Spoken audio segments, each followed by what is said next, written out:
Hey, what's doing, guys? Here's a good chest workout for you guys to try, working on chest hypertrophy. So starting with cable crossovers, what I like to do is start with cable crossovers and superset that with dumbbell flies.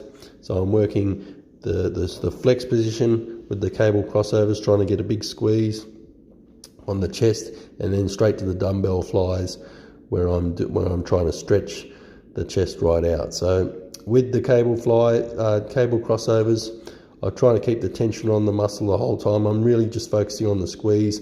I don't want to stretch out too much, because then I go to the dumbbells and I focus mostly on the stretch. So I'll spend most of the time in the stretch position.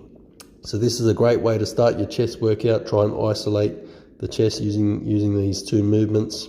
Get a lot of blood and get a good pump in the chest before you go on to any of the sort of pressing movements.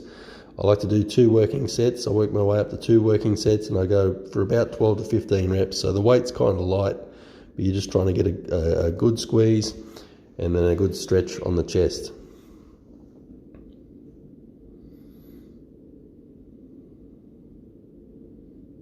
So then my main movement for this workout was incline dumbbell press. So I want to get about 6 to 8 reps with this movement, mostly working on a bit of strength, but 6 to 8 you're still working on hypertrophy as well. You can choose a machine like a Smith machine or a machine press, but I went with dumbbells in this workout. I prefer the freedom of the dumbbells, but a Smith machine would give you a little bit more stability, which is the only advantage with that.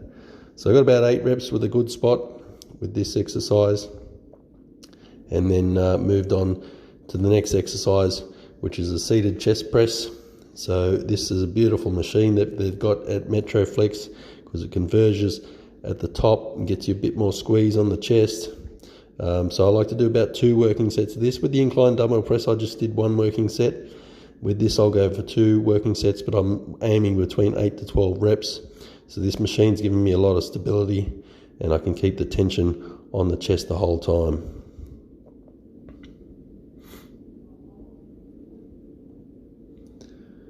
So then the next exercise is a decline press. I prefer this to a dip machine or just dips. Obviously dips are going to be working mostly on strength, and a dip machine it would be the next best thing from that. But then this is probably my favorite way to hit the lower chest on these hammer strength decline presses. So I'm trying to really squeeze the bottom of the chest with this exercise. Again, 2 working sets, about 8 to 12 reps.